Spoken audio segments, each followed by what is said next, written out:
पंढरपूर शहराच्या मध्यवस्तीत असणाऱ्या छत्रपती शिवाजी महाराज चौकामध्ये आज सकाळी 2 तरुणांमध्ये तुंबळ हाणामारी झाली। या हाणामारीचा परिपाक कोयत्याच्या थराराने संपला। सकाळी युवकांनी चक्क दुसऱ्यावर कोयत्यानं वार केले। वाहतुकीसाठी असणाऱ्या पोलिसांनी तात्काळ धाव घेतल्यानं संबंधित तरुणाचा जीव वाचलेला आहे। मात्र या निमित्तानं सकाळीच कोयत्याचा थरार दिसून आल्यानं पंढरपुरामध्ये तणावाचं आणि दहशतीचं वातावरण निर्माण झालंय।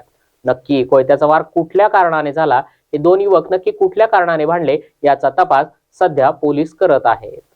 आज रोजी सुभाष ज्योतिराम लिमकर जे लाकडाच्या वखारीचा व्यवसाय करतात, ते मजूर शोधण्याकरिता शिवाजी चौक येथे सुमारे सकाळी 8च्या सुमारास आले होते।